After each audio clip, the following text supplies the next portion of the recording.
Hello दोस्तों, मैं हूं आपका होस्ट मिस्टर राज और आप देख रहे हैं शैतानी रात। इस चैनल पर मैं आप सभी का दिल से स्वागत करता हूं। दोस्तों, आज मैं आपको एक ऐसी डरावनी कहानी सुनाने जा रहा हूं।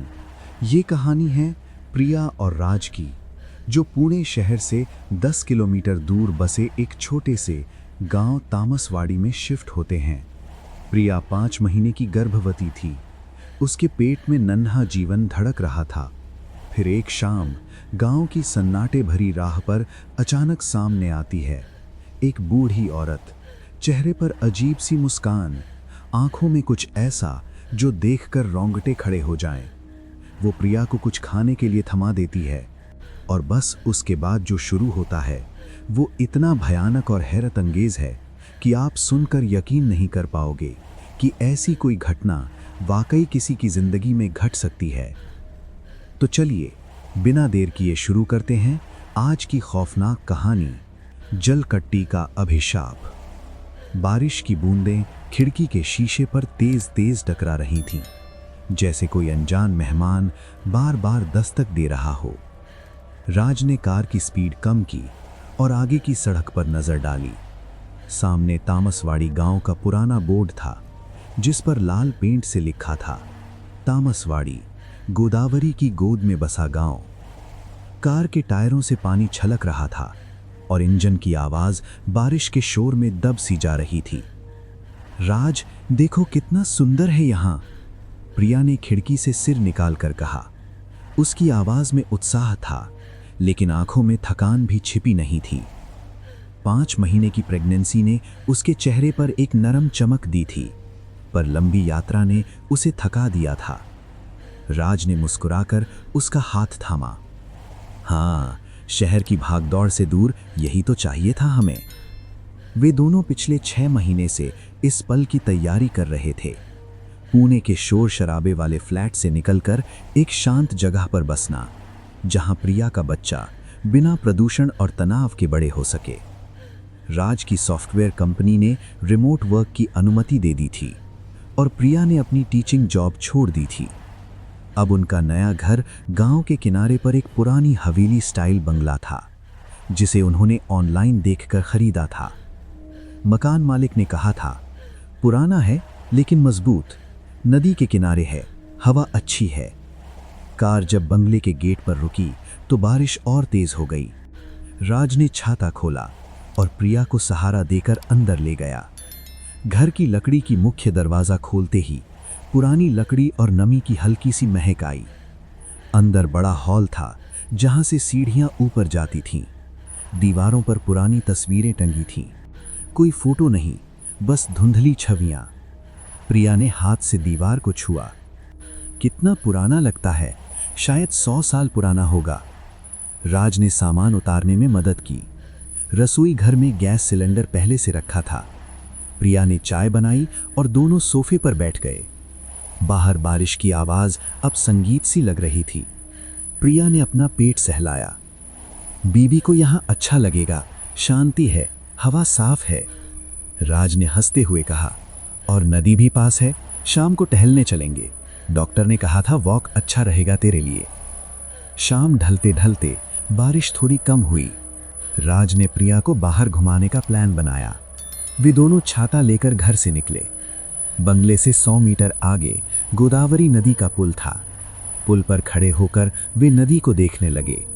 पानी तेज बह रहा था, साफ और गहरा। किनारे पर घने बांस और जंगल थे, जहां सूरज की आखिरी किरणें भी नहीं पहुंच पा रही थीं। कितना गहरा पानी है ना, प्रिया ने कहा धीरे से। राज ने उसका कंधा थपथपाया। डरने की क्या बात, हम तो शहर से आए हैं, यहां तो सब शांत है। वे दोनों पुल पार करके थोड़ा आगे बढ़े। तभी दुकान की एक छोटी सी छत के नीचे एक बूढ़ी औरत खड़ी दिखी। सिर पर पुराना साड़ी का पल्लू, हाथ में एक छोटा थैला। बारिश में भीगकर भी वो मुस्कुरा रही थी। प्रिया ने राज से कहा, देखो कोई औरत खड़ी है, शायद मदद चाहिए। राज ने हामी भरी। वे उसके पास गए। प्रिया ने पूछा, अम्मा जी, क्या आपको कोई मदद चाहिए? बूढ़ी औरत ने प्रिया की ओर देखा। देखते ही एक गहरी मुस्कान दी। और कहने लगी, बेटी, मैं बारिश में भीग रही हूँ, मुझे आज की रात अपने घर ले चलो, सुबह में चली जाऊंगी, बारिश में कहाँ खड़ी रहूंगी पूरी रात। राज और प्रिया ने एक दूसरे की तरफ देखा और फिर हल्का सा मुस्कुराए। प्रिया कहने लगी, कोई बात नहीं अम्मा, हमारा घर यहीं पास में है, आप हमारे साथ चलिए। बूढ़ी औरत राज और प्रिया उसे अपने घर ले आए, लेकिन उन्हें नहीं पता था कि ये उनकी सबसे बड़ी गलती होने वाली थी। पूरी रात बूढ़ी औरत उनके घर रुकी और सुबह होते ही अचानक से प्रिया को अपने पास बुलाया और कहने लगी, अरे बेटी, मैं तो भूल ही गई, मैं यहाँ पास के मंदिर में गई थी और तुम दोनों को प्रसाद देना भूल ही गई, ये लो प्रसाद।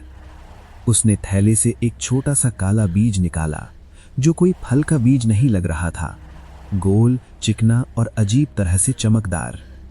प्रिया ने हाथ बढ़ाया, धन्यवाद अम्मा जी। जैसे ही प्रिया के हाथ में वो बीज आया, एक तेज चुभन हुई। प्रिया ने आह की आवाज निकाली और हाथ झटक दिया। बीज फिसलकर नीचे गिर गया और बारिश के पानी में गायब हो गया। बूढ़ी औरत ने कुछ नहीं कहा, बस मुस्कुराती रही। फिर धीरे से बोली, बेटा, संभाल कर रखना, ये तेरे लिए ही है।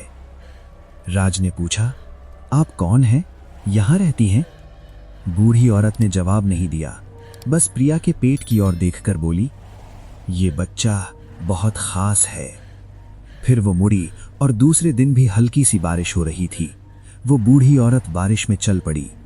कुछ कदमों में ही वो अंधेरे में गायब हो गई, जैसे कभी थी ही नहीं। प्रिया का हाथ अब भी जलन महसूस कर रहा था। राज ने उसका हाथ देखा। जहां बीज चुभा था वहां एक छोटा सा काला निशान बन गया था, जैसे कोई जलन का दाग। क्या हुआ, दर्द हो रहा है? प्रिया ने सिर हिलाया। थोड़ा, लेकिन ठीक है। राज ने कहा, कल डॉक्टर को दिखा लेंगे, शायद कोई एलर्जी हो। रात हुई।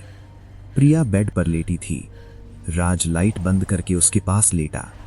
बाहर बारिश फिर तेज हो गई थी।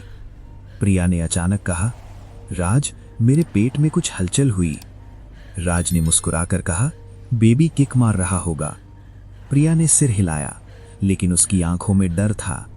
ये किक नहीं थी, ये ऐसा लग रहा था जैसे कोई अंदर से धक्का दे रहा हो। राज ने उसे गले लगाया। सपना होगा, सो जा। प्रिया ने आंखें बंद की, लेकिन नींद नहीं आई।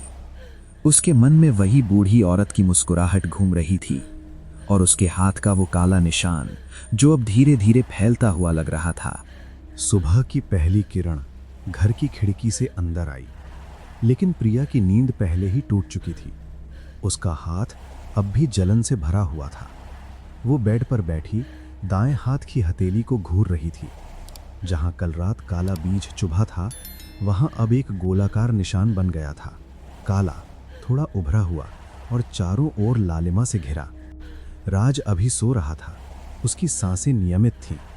प्रिया ने धीरे से अपना हाथ सहलाया, लेकिन दर्द बढ़ गया। ये क्या है, वो बुदबुदाई। निशान को छूने पर ऐसा लगा जैसे अंदर से कोई हल्की सी कंपन हो रही हो, मानो कोई जीवंत चीज हो। राज की आंखें खुली। क्या हुआ प्रिया, इतनी सुबह? उसने उठते हुए पूछा। प्रिया ने अपना हाथ आगे किया। राज ने ध्यान से देखा। निशान अब कल से बड़ा लग रहा था। ये तो गंभीर लगता है, एलर्जी या कोई इन्फेक्शन। चलो गांव में कोई डॉक्टर ढूंढते हैं। वे तैयार हुए। तामसवाड़ी गांव छोटा था, लेकिन एक छोटा सा क्लिनिक था जहां डॉक्टर अजय प्रैक्टिस करते थे। क्लिनिक एक पुरानी इमारत में था। बाहर बोर्ड पर लिखा, डॉक्टर अजय शर्मा, MBBS। अंदर जाकर वे इंतजार करने लगे। डॉक्टर अजय एक मध्यम आयु के व्यक्ति थे, चश्मा लगाए, शांत स्वभाव वाले। प्रिया ने अपना हाथ आगे किया। डॉक्टर ने हाथ देखा, माइक्रोस्कोप से जांचा। ये कोई बीज का कण हो सकता है जो त्वचा में घुस गया हो, या फिर कोई जहरीला पौधा। गांव में ऐसे कई जंगली पौधे हैं जिनके बीज एलर्जी पैदा करते हैं। उन्होंने एंटीबायोटिक क्रीम दी और कुछ दवाएं लिखी। 2-3 दिन में ठीक हो जाएगा, ज़्यादा चिंता मत करो। प्रेगनेंसी में तनाव अच्छा नहीं। अल्ट्रासाउंड करवाना है? प्रिया ने इनकार किया। अभी नहीं, बस ये निशान। डॉक्टर ने हंसकर कहा, सब ठीक है, गांव की हवा में आदत डालो। वे बाहर निकले। राज ने राहत की सांस ली, लेकिन प्रिया के मन में संदेह बाकी था। राज, वो बूढ़ी औरत, उसकी बातें अजीब थीं। घर लौटते हुए वे गांव की मुख्य सड़क से गुजरे। वहां एक छोटी सी चाय की दुकान थी, जहां कुछ लोकल लोग बैठे थे। एक बूढ़ा आदमी रामू दुकान का मालिक था, सफ़ेद दाढ़ी, कुर्ता पायजामा पहने। रामू ने चाय मांगी। रामू ने मुस्कुराकर पूछा, नए आए हो वो पुरानी हवेली में? राज ने हामी भरी। हाँ, कल ही शिफ्ट हुए हैं। रामू ने चाय परोसते हुए कहा, वो हवेली पुरानी है, नदी के किनारे, 100 साल पहले की बनी होगी। प्रिया ने पूछा, क्या कोई कहानी है नदी की? रामू की आंखें सिकुड़ गईं। हाँ बेटी, गोदावरी यहाँ की माँ है, लेकिन कभी कभी अभिशाप भी। पुरानी किंवदंती है, सदियों पहले एक औरत थी जो गर्भवती की, बारिश की रात में नदी में डूब गई, और कहते हैं कि उसकी आत्मा अब जलकट्टी बनकर भटकती है।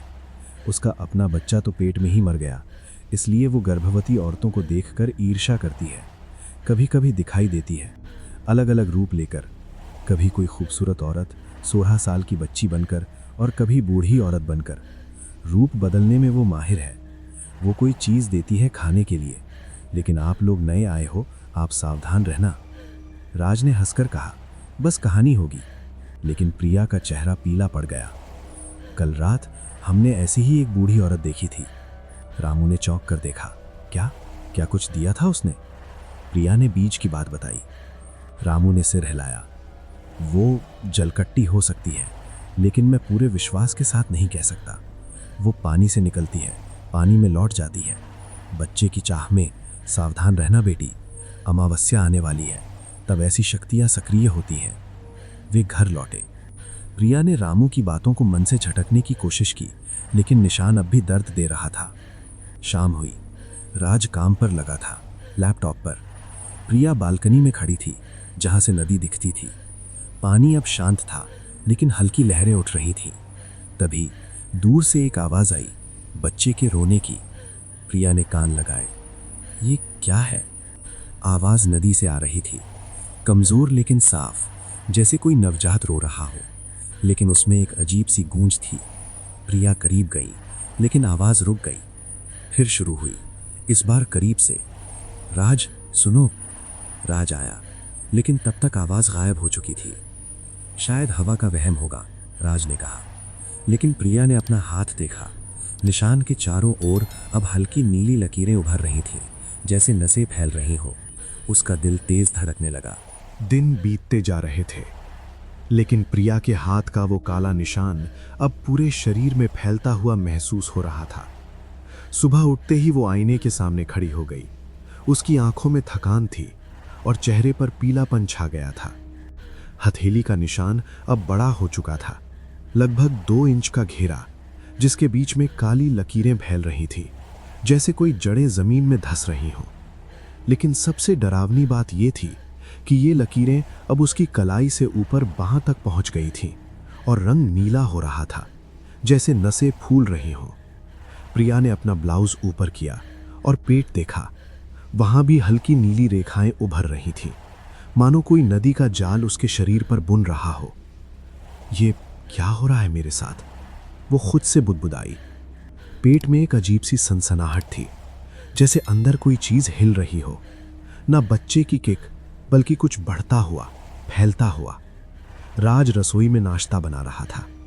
प्रिया अंदर आई और अपना हाथ दिखाया। राज देखो, ये फैल रहा है, पेट में भी वैसी ही लकीरें।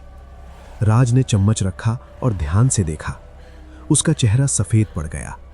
प्रिया, ये सामान्य नहीं लगता। डॉक्टर ने कहा था एलर्जी, लेकिन ये जैसे कोई इन्फेक्शन फैल रहा हो। वो चिंतित हो गया। प्रिया की प्रेगनेंसी के कारण वो ज्यादा रिस्क नहीं लेना चाहता था। चलो घरेलू उपाय आजमाते हैं। प्रिया ने सहमति में सिर हिलाया, लेकिन उसके मन में रामू की किंवदंती घूम रही थी। क्या वो जलकट्टी का असर था? राज ने बाजार से नीम की पत्तियां लाईं। उन्होंने साथ मिलकर पानी उबाला और प्रिया ने उससे स्नान किया। गर्म पानी से कुछ राहत मिली, लेकिन निशान पर लगाते ही जलन बढ़ गई। प्रिया ने दर्द से आंखें बंद कर ली। आह, ये जल रहा है। राज ने तुरंत तौलिया से पूछा। ठीक है, मत लगाओ, अब हल्दी वाला दूध पियो। उसने दूध में हल्दी मिलाकर दिया। प्रिया ने पी लिया, लेकिन पेट की सनसनाहट नहीं रुकी। अब तो ऐसा लग रहा था जैसे अंदर जड़ें फैल रही हों। धीरे धीरे लेकिन लगातार वो सोफे पर बैठ गई, पेट पर हाथ रखकर। राज, बच्चा, क्या वो ठीक है? मुझे लगता है अंदर कुछ गलत हो रहा है। राज ने उसे गले लगाया। चिंता मत करो, कल फिर डॉक्टर के पास चलेंगे, लेकिन आज आराम करो। वो खुद भी डरा हुआ था। प्रिया की हालत देखकर उसका मन नहीं लग रहा था। शाम को फोन की घंटी बजी। सरिता का कॉल था, प्रिया की बड़ी बहन जो शहर में रहती थी। दीदी, कैसे हो? मैं आ रही हूं तुम्हारे पास। तुम्हारी आवाज फोन पर ठीक नहीं लगी। प्रिया ने रोते हुए कहा। आ जाओ दी, मुझे डर लग रहा है। अगले दिन सरिता पहुंची। ट्रेन से उतरकर वो सीधे घर आई, हाथ में बैग लिए। प्रिया, क्या हाल बना रखा है? उसने गले लगाया। सरिता एक स्ट्रांग महिला थी जो अकेले रहती थी और जॉब करती थी। घर में उसका आना जैसे नई ऊर्जा ले आया। राज ने सब बताया। सरिता ने प्रिया का पेट देखा। ये अजीब है, डॉक्टर क्या कहते हैं? प्रिया ने बताया। सरिता ने सिर हिलाया। चलो, मैं हूं ना, साथ मिलकर देखभाल करेंगे। राज, तुम काम पर फोकस करो, मैं प्रिया के साथ रहूंगी। शाम को तीनों साथ बैठे। सरिता ने हल्का माहौल बनाने की कोशिश की, पुरानी यादें, हंसी मजाक, लेकिन प्रिया का ध्यान अपने शरीर पर था। नीली नसें अब पेट से कमर तक फैल गई थीं। रात हुई। सरिता और प्रिया एक कमरे में सोईं, राज दूसरे कमरे में। आधी रात को प्रिया की आंख खुली, पेट में तेज दर्द। वो उठ बैठी। दी, देखो। सरिता जागी। प्रिया की स्किन पर नीली लकीरें चमक रही थीं, जैसे अंदर से कोई रोशनी हो। सरिता ने डरते हुए छुआ। ये क्या है? ठंडा क्यों है? प्रिया ने रोते हुए कहा। मुझे लगता है अंदर कुछ बढ़ रहा है, जड़ें, जैसे पेड़ की जड़ें। राज को बुलाया। तीनों चिंतित हो गए। सरिता ने कहा, कल किसी अच्छे डॉक्टर को दिखाते हैं, या कोई तांत्रिक? राज ने मना किया। नहीं, पहले मेडिकल। लेकिन प्रिया का मन अशांत था। उस रात उसे नींद नहीं आई। पेट की हलचल अब दर्द में बदल रही थी और नीली नसें फैलती जा रही थी। रात गहरा चुकी थी। घर में सिर्फ दीवार घड़ी की टिक टिक सुनाई दे रही थी। प्रिया बेड पर लेटी थी, लेकिन नींद नहीं आ रही थी। सरिता बगल में सो रही थी, उसकी सांसें शांत थीं। प्रिया ने पेट पर हाथ रखा। नीली नसें अब और गहरी हो गई थीं और पेट की त्वचा के नीचे कुछ हलचल महसूस हो रही थी, जैसे कोई जड़ें धीरे धीरे फैल रही हों। आंखें बंद करते ही वो एक अजीब सी दुनिया में खींच ली गई। सपना शुरू हुआ नदी के किनारे से। पानी काला था, चांद की रोशनी में चमक रहा था। प्रिया खुद को पुल पर खड़ा पाया। उसके पैर जमीन से चिपके हुए थे, जैसे कोई अदृश्य ताकत उसे रोक रही हो। दूर से वही बूढ़ी औरत आ रही थी, भीगे बाल, फटी साड़ी, आंखों में पीली चमक। लेकिन इस बार वो मुस्कुरा नहीं रही थी। उसके होंठ हिल रहे थे, लेकिन आवाज नहीं निकल रही थी।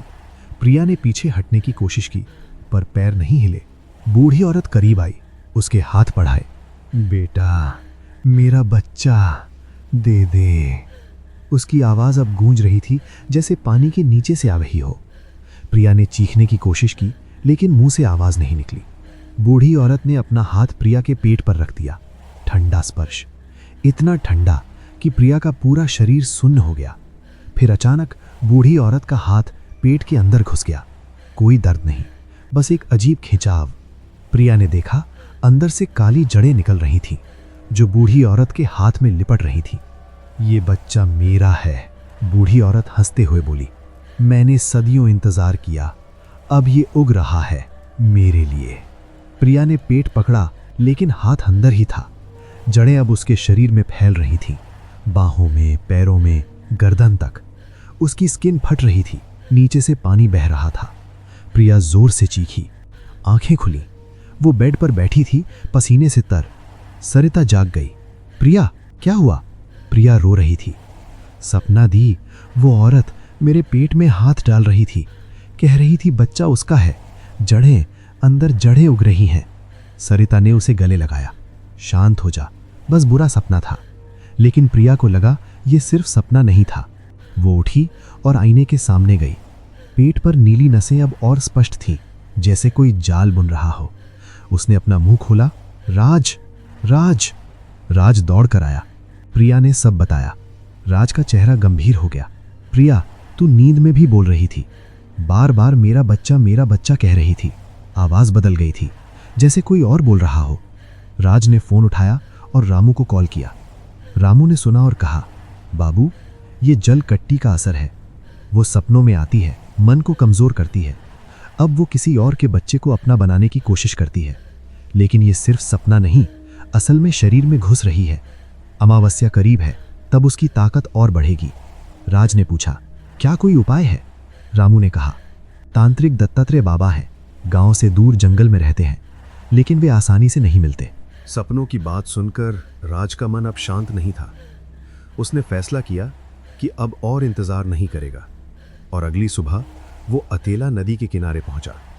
सूरज अभी पूरी तरह नहीं निकला था, हल्की धुंध छाई हुई थी। गोदावरी का पानी आज भी साफ और गहरा लग रहा था, जैसे कोई गहरा राज छिपाए बैठा हो। पुल पर खड़े होकर राज ने चारों तरफ देखा। किनारे पर घने बांस झूम रहे थे और हवा में नमी की भारी गंध थी। वो पुल पार करके नदी के ठीक किनारे पर उतरा। पैरों तले कीचड़ था जो उसके जूते में चिपक रहा था। राज ने मोबाइल की टॉर्च जलाई और पानी की सतह पर नजर डाली। कुछ नहीं दिखा, लेकिन जैसे ही वो आगे बढ़ा, पानी में हलचल हुई। छोटी छोटी लहरें उठी, मानो कोई नीचे से ऊपर आ रहा हो। राज का दिल तेज धड़कने लगा। उसने झुककर देखा, पानी में एक काली आकृति उभरी, पहले धुंधली, फिर साफ। बूढ़ी औरत का चेहरा, वही पीली आंखें, वही मुस्कुराहट, लेकिन इस बार चेहरा प्रिया जैसा लग रहा था। प्रिया की आंखें, प्रिया के होंठ। आकृति ने हाथ बढ़ाया, जैसे राज को खींच रही हो। बेटा, आजा, बच्चा इंतजार कर रहा है। आवाज पानी से निकली, गूंजती हुई। राज पीछे हटा, लेकिन पैर फिसल गया। वो कीचड़ में गिरते गिरते बचा। आकृति अब और करीब आ गई थी, पानी से आधी बाहर। उसके बाल लहरा रहे थे, जैसे जिंदा हो। राज ने चीखते हुए भागना शुरू किया। पुल पर पहुंचकर उसने पीछे मुड़कर देखा, आकृति गायब हो चुकी थी, लेकिन पानी में छोटी छोटी बुलबुलें उठ रहे थे। घर लौटते ही राज ने प्रिया और सरिता को सब बताया। प्रिया का चेहरा सफेद पड़ गया। राज, ये सच है, वो मुझे अंदर से खा रही है। उसने अपना पेट दिखाया। नीली नसें अब पेट से छाती तक पहुंच गई थीं और त्वचा के नीचे कुछ उभार दिख रहे थे, जैसे छोटी छोटी गांठें। सरिता ने हाथ रखा। ये ठंडा है, जैसे बर्फ हो। प्रिया ने दर्द से कराहा। पेट में अब दर्द नहीं, बल्कि भारीपन है, जैसे कोई चीज बढ़ रही हो, फैल रही हो। राज ने डॉक्टर अजय को फिर बुलाया। डॉक्टर शाम को आए। प्रिया को जांचा, अल्ट्रासाउंड किया। स्क्रीन पर बच्चा दिख रहा था। दिल की धड़कन सामान्य, लेकिन डॉक्टर का चेहरा गंभीर हो गया। पेट में कुछ असामान्य है, तरल ज्यादा लग रहा है और कुछ गांठ जैसी चीजें, शायद फाइब्रॉइड या कोई सिस्ट, लेकिन इतनी जल्दी। और ये नीली नसें, ये कोई वेनस प्रॉब्लम लगती है। उन्होंने ब्लड टेस्ट लिखे और कहा, तुरंत शहर के बड़े अस्पताल चलो, यहां मेरे पास लिमिट है। लेकिन प्रिया ने इनकार कर दिया। मैं नहीं जाऊंगी, मुझे लगता है रास्ते में कुछ होगा, वो मुझे रोक लेगी। सरिता ने राज से कहा, राज, अब मेडिकल से आगे सोचना पड़ेगा। रामू ने तांत्रिक का नाम लिया था, दत्तात्रेय बाबा। चलो उन्हें ढूंढते हैं। रामू ने रामू से फोन पर बात की। रामू ने बताया, बाबा जंगल के बीच में एक छोटे मंदिर में रहते हैं। शाम को पूजा की तैयारी में व्यस्त रहते हैं, लेकिन अगर प्रिया की हालत ऐसी है तो कोशिश करो। शाम ढली।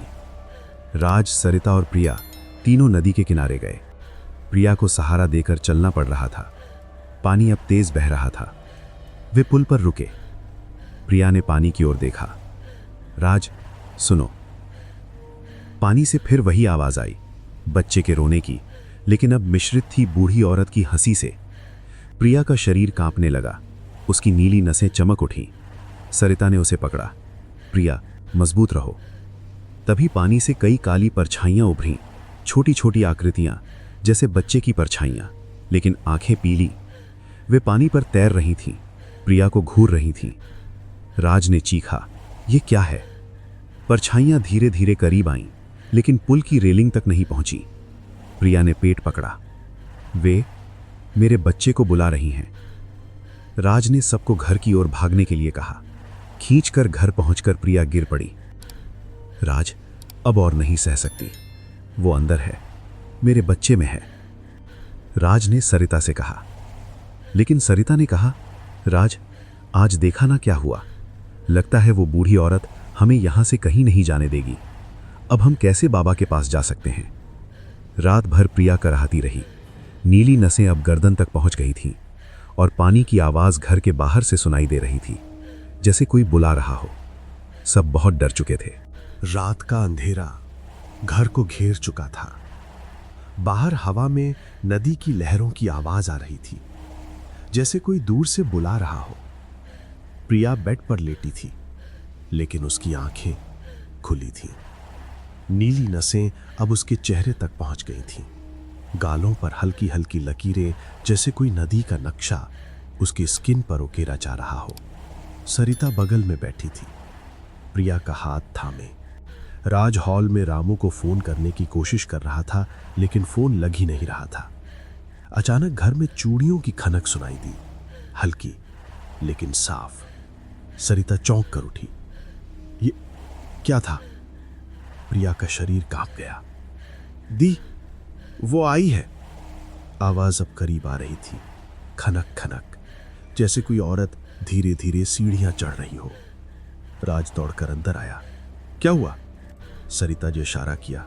आवाज अब कमरे के बाहर से आ रही थी। दरवाजे की कुंडी हल्के से हिली। कोई खटखटा रहा था, लेकिन धीरे धीरे, जैसे जानबूझकर डराना चाहता हो। राज ने दरवाजा खोलने की कोशिश की, लेकिन कुंडी अंदर से बंद थी। बाहर से आवाज आई, बेटी दरवाजा खोल, मैं तेरी मां हूं। सरिता का चेहरा पीला पड़ गया।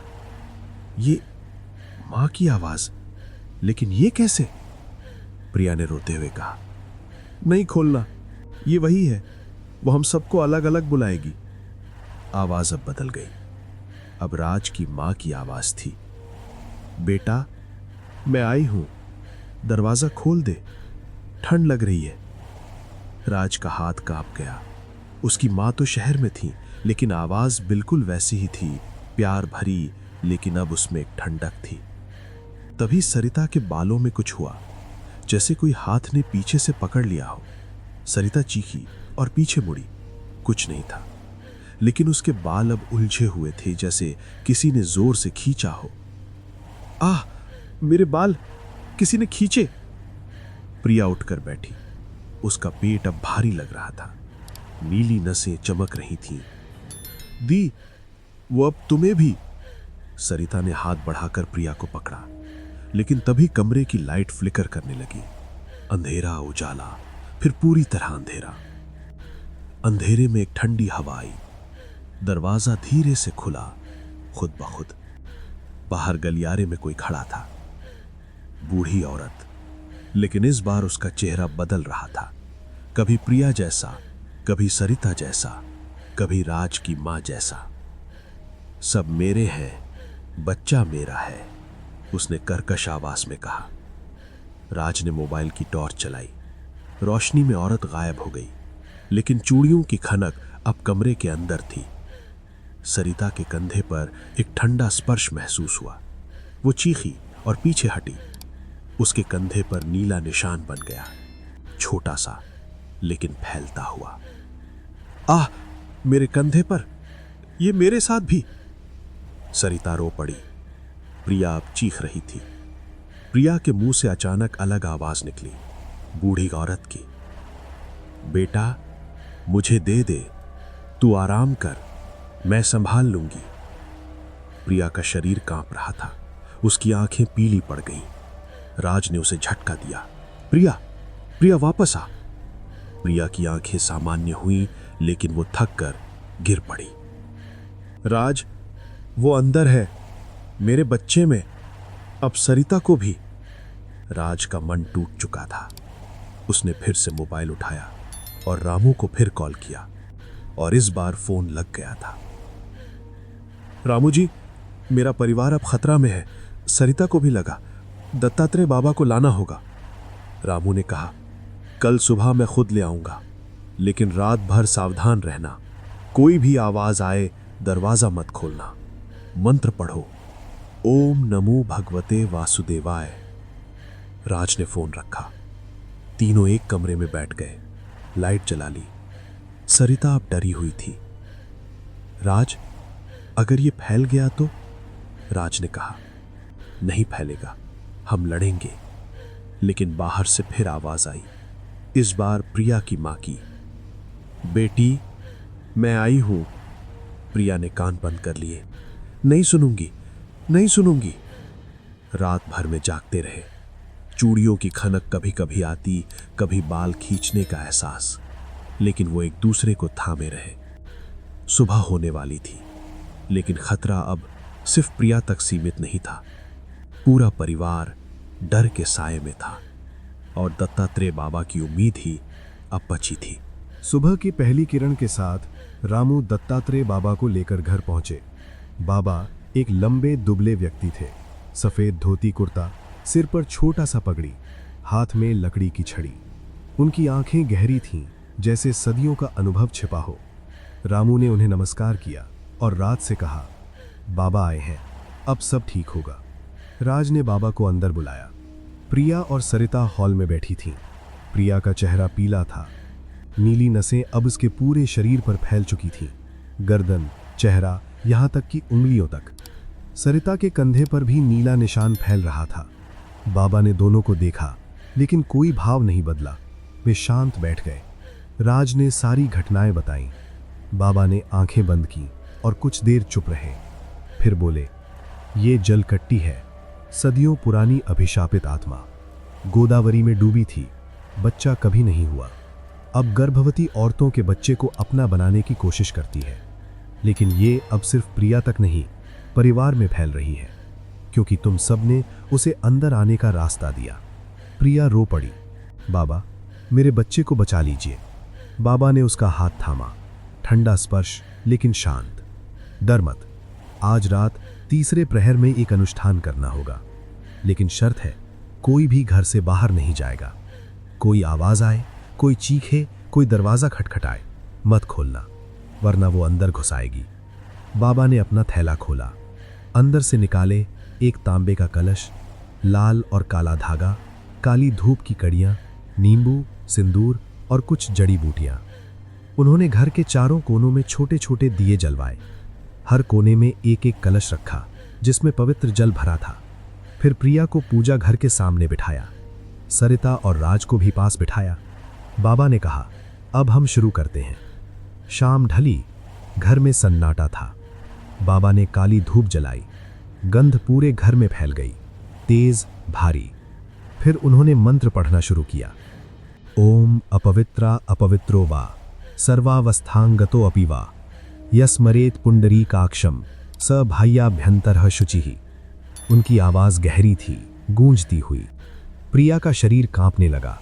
नीली नसें चमक उठीं। बाहर से हवा तेज हो गई। दरवाजे पर खटखटाहट शुरू हुई, हल्की, फिर जोर से। बेटी, खोल दे, ठंड लग रही है।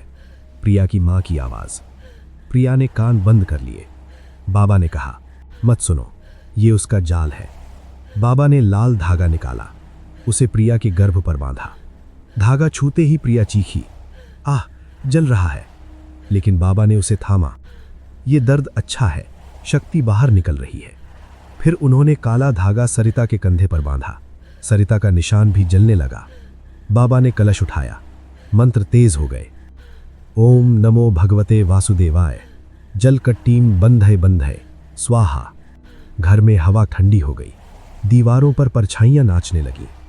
बाहर से चीखें आईं, बच्चे की, औरत की, मिश्रित। बाबा ने प्रिया के सिर पर हाथ रखा। अब वो प्रकट होगी, लेकिन घर में नहीं, पहले बाहर से कोशिश करेगी। तभी दरवाजा दमदम होने लगा। कुंडी उखड़ने की आवाज। मेरा बच्चा, दे दे। बूढ़ी औरत की कर्कश आवाज। बाबा ने कलश का जल हवा में छिड़का। जहां बूंदें गिरी, वहां छोटी छोटी लपटें उठीं। आवाज रुक गई, लेकिन अब घर के अंदर ठंडी हवा घूम रही थी। बाबा ने कहा, वो आने वाली है, तैयार रहो। प्रिया का शरीर अब थरथरा रहा था, नीली नसें चमक रही थीं। बाबा ने अंतिम मंत्र पढ़ा, ओम जलम संभवम जलम विलयम स्वाहा। घर में एक तेज हवा चली, लाइटें फ्लिकर की, और तभी कमरे के कोने में काली धुंध उभरी। बूढ़ी औरत की आकृति, लेकिन अब पारदर्शी, हवा में तैरती। उसकी आंखें प्रिया पर टिकी थीं। बच्चा मेरा। बाबा खड़े हो गए, उनकी छड़ी जमीन पर ठोकी। प्रकट हो, लेकिन अब तेरा अंत है। अनुष्ठान का जोर अब चरम पर था। घर के अंदर हवा इतनी ठंडी हो चुकी थी कि सांसें दिखाई दे रही थीं। दिए की लौ कमजोर पड़ रही थी, लेकिन बाबा की आवाज नहीं टकमकाई। ओम जलम संभवम जलम विलयम अपवित्रा पवित्रो वा स्वाहा। मंत्र की गूंज दीवारों से टकरा रही थी। प्रिया का शरीर अब पूरी तरह कांप रहा था। नीली नसें उसके चेहरे पर नाच रही थीं, जैसे कोई जीवंत नदी उसके अंदर बह रही हो। अचानक प्रिया की आंखें पीली पड़ गईं। उसके मुंह से बूढ़ी औरत की कर्कश आवाज निकली, बच्चा मेरा है, तू मुझे नहीं रोक सकता। बाबा ने छड़ी जमीन पर ठोकी, प्रकट हो, लेकिन अब तेरा समय खत्म। उन्होंने तांबे का कलश उठाया। कलश में पवित्र जल चमक रहा था, जैसे अंदर कोई अग्नि जल रही हो। प्रिया का पेट अब असामान्य रूप से फूला हुआ था। त्वचा इतनी पतली हो गई थी कि नीचे काली जड़ें साफ दिख रही थी, जैसे कोई पेड़ अंदर से उग रहा हो। सरिता चीखी, बाबा, प्रिया। लेकिन बाबा ने हाथ उठाकर सबको चुप रहने का इशारा किया। तभी प्रिया का शरीर झटके से उठा। उसकी पीठ सीधी हो गई, जैसे कोई अदृश्य ताकत उसे खींच रही हो। उसके मुंह से एक तेज चीख निकली, इतनी तेज कि खिड़कियां हिल गईं। पेट की त्वचा पर एक दरार पड़ गई। दरार से काली धुंध निकलने लगी। बाबा ने कलश का जल जोर से उछाला।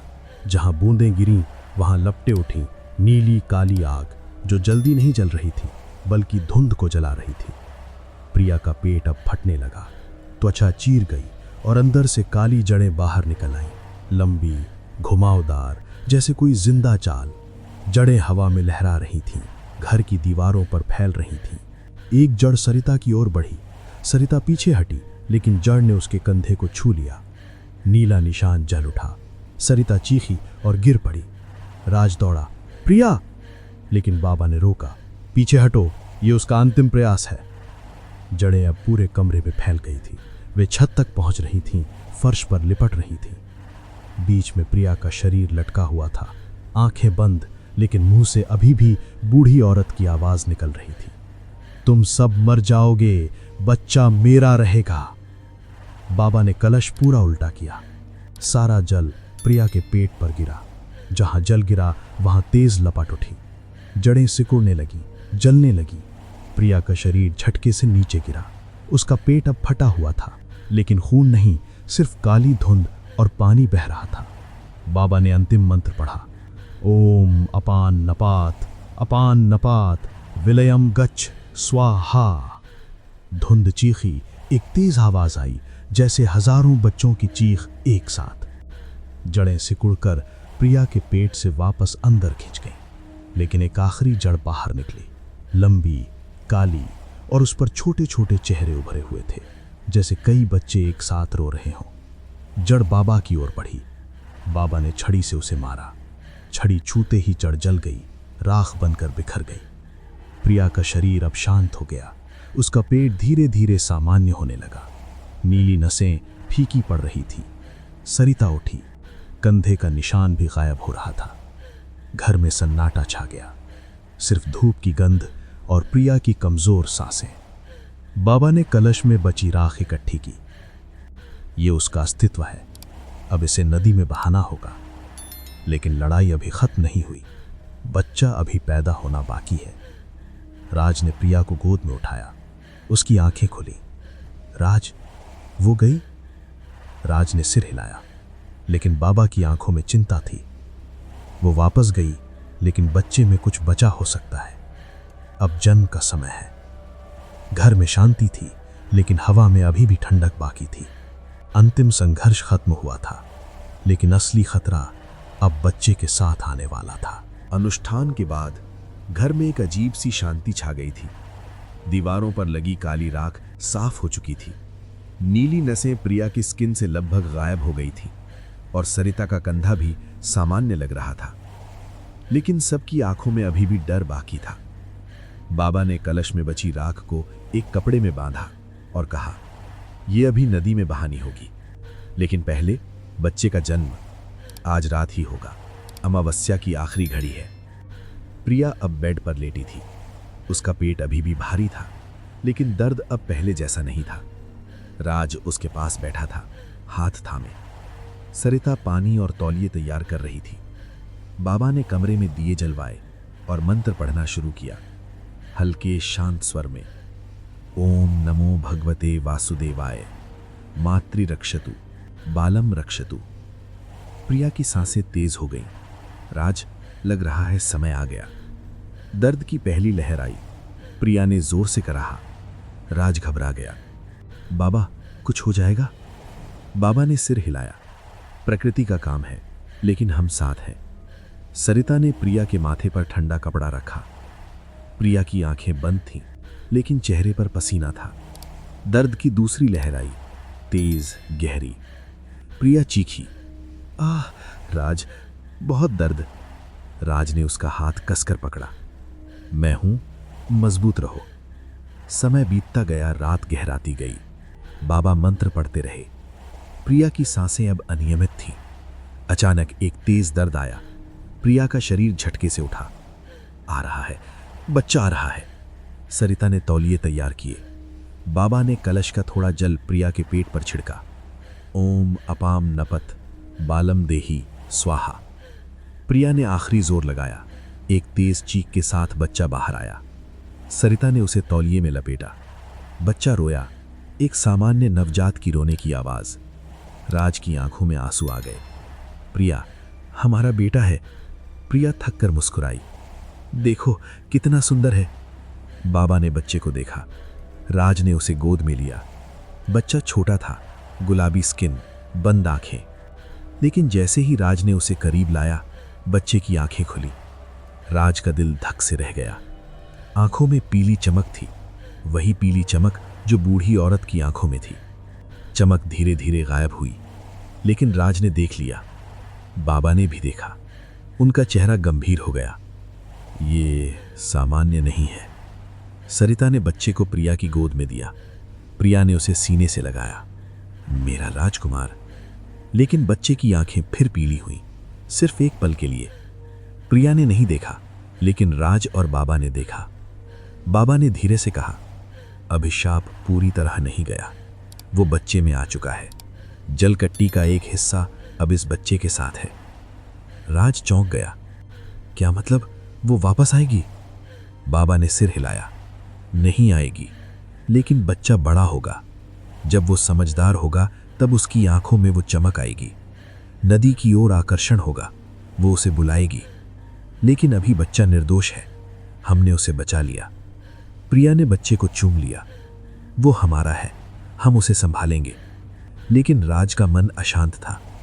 बच्चे की छोटी सी उंगलियां उसके हाथ में थीं, लेकिन राज को लगा जैसे वो थोड़ी ठंडी है, नदी की ठंडक जैसी। बाबा ने कहा, कल सुबह राख नदी में बहानी है और बच्चे का नामकरण करना होगा। एक मजबूत नाम जो देवताओं का रक्षा कवच हो। लेकिन याद रखो, डर को जगह मत दो। डर से ही वो शक्ति बढ़ती है। रात बीत रही थी। बच्चा प्रिया की गोद में सो रहा था। बाहर नदी की आवाज अब शांत थी, लेकिन राज को पता था रहस्य अभी खत्म नहीं हुआ। जन्म हुआ था, लेकिन अभिशाप का एक हिस्सा अब उनके बच्चे में जीवित था। अमावस्या की रात बीत चुकी थी। सुबह की पहली किरण घर की खिड़की से अंदर आई, लेकिन घर में अभी भी एक हल्की ठंडक बाकी थी।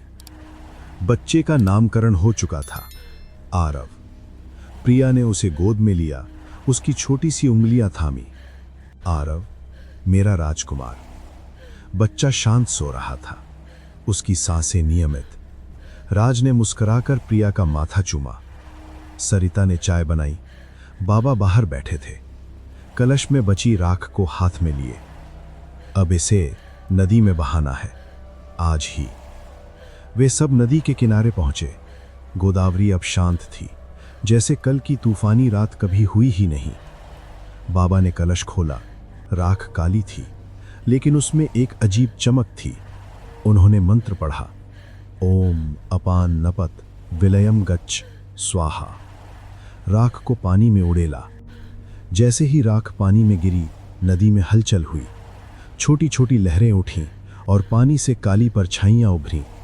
वही पुरानी आकृतियां, लेकिन अब कमजोर, धुंधली। वे कुछ क्षण घूरती रहीं, फिर गहरे पानी में विलीन हो गईं। बाबा ने कहा, अब वो पूरी तरह नहीं लौटेगी, लेकिन याद रखो, अभिशाप कभी पूरी तरह खत्म नहीं होता। घर लौटकर सबने राहत की सांस ली। प्रिया आरव को दूध पिला रही थी। बच्चा सामान्य लग रहा था, रोता, हंसता, हाथ पैर हिलाता। राज ने सोचा शायद सब खत्म हो गया, लेकिन रात को जब आरव सो रहा था, राज ने उसकी आंखें देखी। बंद आंखों के पलकों के नीचे हल्की पीली चमक थी, जैसे कोई रोशनी अंदर से जल रही हो। राज ने प्रिया को नहीं बताया, वे खुद डर गया था। दिन बीतते गए, आरव बड़ा होने लगा। 6 महीने बाद वे मुस्कुराने लगा, लेकिन जब वे नदी की ओर देखता, उसकी आंखें ठहर जाती। प्रिया ने एक दिन देखा, आरव बालकनी में खड़ा था। छोटे छोटे हाथ नदी की तरफ बढ़ाए, जैसे कोई बुला रहा हो। प्रिया ने उसे गोद में उठाया। क्या देख रहा है बेटा? आरव ने कुछ नहीं कहा, बस मुस्कुराया। लेकिन उस मुस्कान में एक अजीब सी ठंडक थी। एक शाम राज अकेला नदी के किनारे गया। पानी शांत था, लेकिन जैसे ही वे पुल पर खड़ा हुआ, पानी से एक हल्की आवाज आई। बच्चे की हंसी, लेकिन उसमें बूढ़ी औरत की गूंज थी। राज ने पीछे मुड़कर देखा, कोई नहीं था, लेकिन पुल की रेलिंग पर एक छोटा सा काला निशान था। वही निशान जो प्रिया के हाथ पर आया था। राज का दिल धक से रह गया। घर लौटकर उसने बाबा को फोन किया। बाबा ने कहा, मैंने कहा था अभिशाप बच्चों में आ गया है, लेकिन बच्चा निर्दोष है। जब वे बड़ा होगा, नदी उसे बुलाएगी। तुम्हें सतर्क रहना होगा। राज ने सब प्रिया को बताया। प्रिया रो पड़ी। हमारा बच्चा, क्या वे कभी सुरक्षित रहेगा? राज ने उसे गले लगाया। हम उसे बचाएंगे, हम साथ हैं। रात हुई, आरव सो रहा था। प्रिया और राज उसके पास बैठे थे। अचानक आरव की आंखें खुली, पीली चमक साफ दिखी। वे मुस्कुराया, एक निर्दोष मुस्कान, लेकिन उस मुस्कान के पीछे कुछ था, एक अनंत इंतजार। बाहर नदी की आवाज फिर से आई, हल्की, दूर की, लेकिन लगातार, जैसे कोई बुला रहा हो, आरव आजा। राज ने प्रिया का हाथ थामा और कहा, ये हम दोनों का बेटा है। हमारी परवरिश इसे एक अच्छा इंसान बनाएगी। हम ये गांव हमेशा के लिए छोड़कर चले जाएंगे और यहाँ दोबारा कभी वापस नहीं आएंगे। गांव छोड़ने से पहले उन दोनों ने बाबा से आशीर्वाद लिया और गांव छोड़कर हमेशा के लिए चले गए। लेकिन मन में एक सवाल था, क्या अभिशाप कभी खत्म होगा या ये अनंत है, पीढ़ी दर पीढ़ी? दोस्तों, अगर आपको कहानी सच में पसंद आया हो तो कमेंट बॉक्स में जय हनुमान जरूर लिखना और ये भी बताना कि आप किस शहर या किस गांव से ये कहानी देख और सुन रहे हो। दोस्तों, वीडियो को लाइक जरूर करना और चैनल को सब्सक्राइब भी कर लेना। और अगर आप चाहते हो ऐसी ही डरावनी, सच्ची लगने वाली कहानियां, तो जुड़े रहिए शैतानी रात के साथ। धन्यवाद।